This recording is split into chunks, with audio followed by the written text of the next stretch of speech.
Bagian 5, Janji.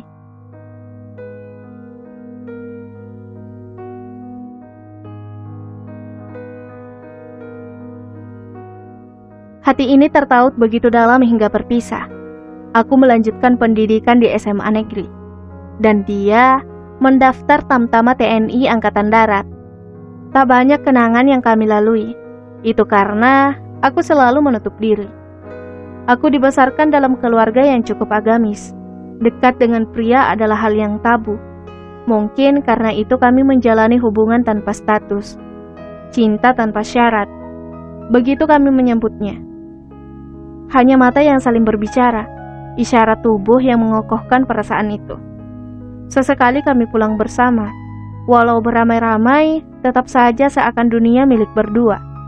Senyum malu-malu tak jarang menghiasi wajah kami saat tak sengaja berjalan beriringan. Rumah kami searah, tapi jarak rumahnya lebih jauh dari rumahku. Makanya jarang ia jalan kaki. Ia berasal dari keluarga yang tergolong mampu. Jadi setiap harinya ia mengendarai sepeda. Walaupun ia jalan kaki dengan alasan sepedanya rusak, aku tahu pasti itu cuma alasannya saja karena ingin bersamaku. Kenangan itu membekas sangat dalam hati dan memoriku. Kenangan sederhana yang membuatku tak pernah membuka hati untuk yang lain. Pria tegap itu terus melajukan motornya. Entah kemana ia akan membawaku. Anehnya sama sekali tak ada penolakan dariku. Ia berhenti di depan sebuah bangunan berpintu kaca. Di atas pintu bertuliskan Cafe Bahagia. Kuikuti langkahnya, termasuk saat ia memilih meja yang terletak di sudut ruangan. Aku masih terdiam, menatap seisi ruangan. Tampak beberapa pasang remaja seusiaku duduk bercengkrama. Ada yang berpasangan, ada pula yang rombongan. Mereka terlihat asyik tanpa memperdulikan sekitarnya. Pertama kalinya aku mengunjungi tempat seperti ini. Ruangan dengan konsep go green sungguh menyejukkan pandangan. Beberapa tumbuhan cantik di setiap sudut tertata dalam pot-pot besar. Adem rasanya walau baru duduk beberapa menit di sini. Kutundukkan pandangan saat sepasang mata elang itu terus menatapku. Irama jantungku terus berdangdut ria, mengikuti alunan lagu syik asyik milik Ayu Ting Ting yang jadi sound di kafe ini. Seorang pelayan cantik mendekati kami. Celemek hitam dengan gambar gelas kopi berwarna coklat yang mengumpulkan asap. Sangat serasi dengan seragam hitam yang ia kenakan. Pesan kopi latte dan roti bakar masing-masing 2 ya mbak. Suara itu masih sama. Selalu menciptakan rona bahagia di hatiku, sejak dulu hingga kini. Kenapa membawaku kemari?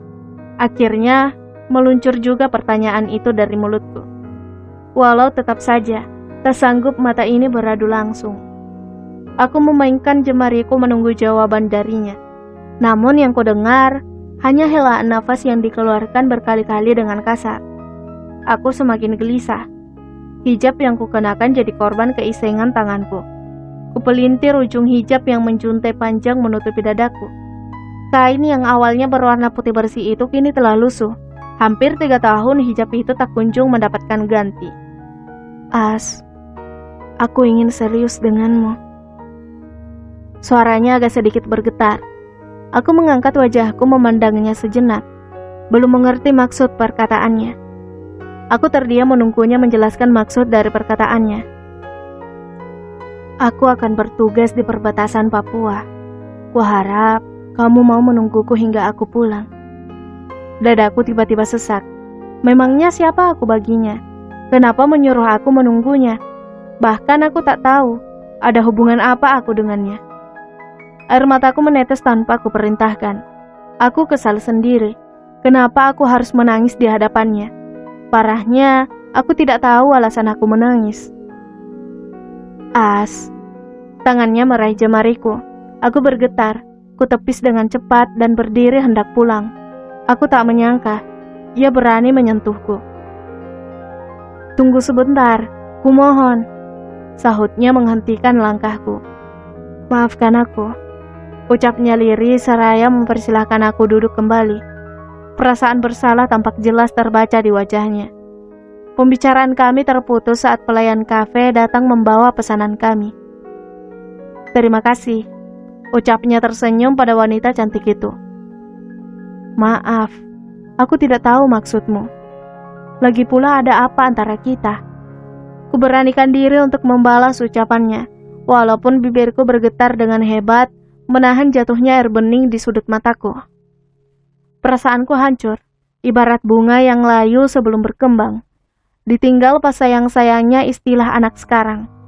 Aku merutuki diriku yang tak pandai menyembunyikan gelora virus merah jambu yang menguasai hatiku.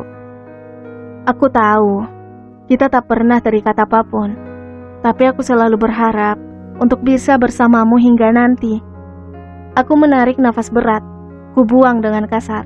Tak dapat kuterjemahkan perasaanku saat ini. Apakah aku mendapat pengakuan cinta dan ucapan perpisahan di waktu yang bersamaan? Lalu, tanyaku kemudian, menatapnya tajam berusaha menyelami makna dari setiap kata yang ia ucapkan. Aku melirik jam digital yang terletak di atas meja kasir. Pukul 3 sore. Ibuku tahu hari ini aku tidak ada les. Kalau terlambat pulang pasti ia akan gelisah menungguku. Maaf, aku harus pulang. Ini sudah sore. Ucapanku memecah keheningan yang tercipta karena ia hanya terdiam. Mungkin sibuk memikirkan jawaban dari pertanyaanku yang rasanya tidak terlalu sulit. As, aku menyukaimu. Aku hanya ingin kamu menungguku pulang hingga tugasku selesai. Bisakah? Tatapan matanya tajam menembus sampai jantungku. Ada yang berdenyut di dadaku. Aku harus jawab apa? Jujur aku juga menyukai pria yang duduk di hadapanku saat ini. Tapi aku masih syok dengan pernyataannya yang tiba-tiba itu. Apakah selama ini ia terus menyimpan rasa itu? Rasa yang juga diam-diam aku pertahankan hingga hari ini.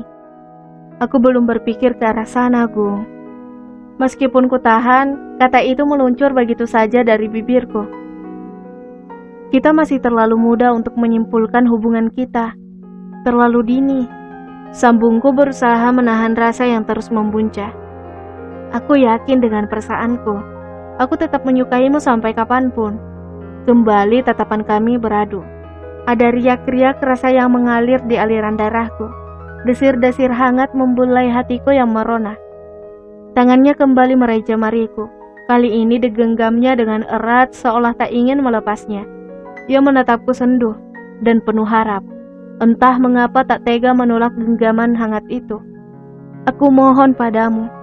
Aku akan mati jika tak kamu kabulkan pintaku. Ucapnya dengan mata berkaca. Aku tersenyum. Miris rasanya mendengar seorang angkatan mempunyai hati serapu itu.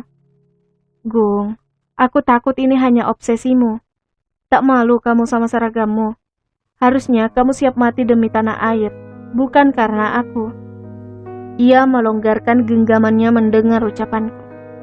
Tapi aku... Ucapnya terputus. Serahkan semua pada Tuhan, Gung. Kita ini masih anak-anak. Tak pantas rasanya membicarakan hal seperti ini. Belum saatnya. Ia menunduk. Kutilik wajah penuh karisma itu. Gurat kecewa tergambar jelas di wajahnya. Entah apa yang ada dalam pikirannya. Aku sendiri tak percaya. Ada orang yang mau mati karena aku. Apakah aku sedang berhalusinasi? Kita pulang ya, sudah sore. Ucapku melangkah tanpa menunggu jawaban darinya. Ia ke meja kasir kemudian segera menyusulku. Kami tak jadi menyantap kopi dan roti bakar yang dipesannya. Aku tak ingin berlama-lama di tempat itu. Takut terbawa perasaan kemudian melanggar prinsip yang selama ini aku yakini. Tolong bawa aku ke pasar saja. Tak usah mengantarku pulang. Pria itu tak menimpali ucapanku. Ia kembali mengenakan helm di atas kepalaku. Sampai di pasar, motor berhenti. Aku menyerahkan helm yang kupakai tadi. As, aku pergi hanya setahun. Aku akan mencarimu setelah aku pulang nanti. Aku hanya tersenyum mendengar ucapannya. Kulangkahkan kaki menuju parkiran mobil. Meninggalkannya yang masih diam di atas kendaraannya menatapku pergi. Ibuku sudah menunggu di teras dengan gaya khasnya ketika aku terlambat pulang. Gagang sapu sudah siap di tangannya. Ya Allah, tolong. Pasti kaki dan pahaku bakal jadi saksi keganasannya. Kenapa lama sekali? Pasti keluyuran kan? Bentaknya seolah terdengar hingga radius 2 kilometer memekakkan telingaku. Belum sempat ku jawab pertanyaannya, gagang sapu itu sudah mendarat cantik di kaki dan pahaku. Bunyi gedebak-gedubuk mungkin terdengar sampai tetangga dekat rumah. Aku berteriak kesakitan. Kebiasaan ibuku saat marah. Ia seperti lupa sedang memukuli anak kandungnya sendiri. Keributan yang terjadi memancing seorang wanita tua yang sudah cukup berumur bereaksi. Meskipun umurnya sudah hampir 1 abad, tapi ia masih sangat lincah. "Kamu apakan lagi si Asmi?" Teriakan nenekku dari rumah sebelah terdengar nyaring. Wanita tua berpostur pendek itu dengan lincah menuruni anak tangga rumahnya. Mulutnya tak berhenti mengoceh hingga sampai di teras rumahku. Ia merebut gagang sapu yang dipegang ibuku. Kedua wanita beda generasi itu saling tarik-menarik, memperebutkan benda panjang itu. Persis perlombaan tarik tambang di acara 17-an. Aku tersenyum melihat pemandangan itu. Apa aku berdosa, ya Allah? Aku tidak menyia-nyiakan kesempatan itu. Berlari meninggalkan mereka. Biarkan saja, toh sebentar lagi mereka akan berdamai. Nenek paling tidak tega jika melihat cucunya disakiti. Karena itulah mereka berdua sering berdebat. Ibuku memang keras. Apa-apa diselesaikan dengan cambutan. Hingga tubuh ini sudah terbiasa dengan hal itu. Aku melirik kedua adikku yang masih berusia 5 dan 7 tahun sedang duduk di kursi reot ruang tamu. Mereka berdua tersenyum puas, melihatku meringis, memegang paha yang terasa kram akibat pukulan ibu. Dasar kunyuk, senang banget lihat aku menderita. Dasar adik tak ada akhlak. Aku merutukinya dalam hati. Kulangkahkan kakiku menuju kamar. Sengaja kusiapkan minyak gosok di kamarku. Persiapan oles setiap kena pukul ibu. Kuhempaskan tubuhku di ranjang. Kembali aku mengerang kesakitan. Astaga, aku lupa. Ternyata kasur di ranjang ini sudah sangat tipis, sehingga tulangku terasa beradu langsung dengan papan dipan. Pikiranku kembali menerawang ke peristiwa di kafe tadi. Rasanya seperti mimpi. Seorang anak culun dan miskin sepertiku mendapatkan pernyataan cinta dari seorang yang level ketampanan dan kekayaan jauh di atasku. Seperti Cinderella yang dilamar oleh pangeran. Tapi itu hanya dongeng. Akankah hidupku berubah seperti dalam dongeng itu? Apakah ini murni cinta? Aku bingung. "Asmi!" Kembali suara cempreng ibu menggema di seluruh ruangan. Ia pasti sudah menyelesaikan adegan tarik-menariknya dengan nenek. Aku jadi penasaran, siapa yang menang? Aku bergegas mengganti seragam yang tinggal beberapa bulan lagi kukenakan. Sebentar lagi ujian berlangsung. Aku akan segera meninggalkan bangku SMA.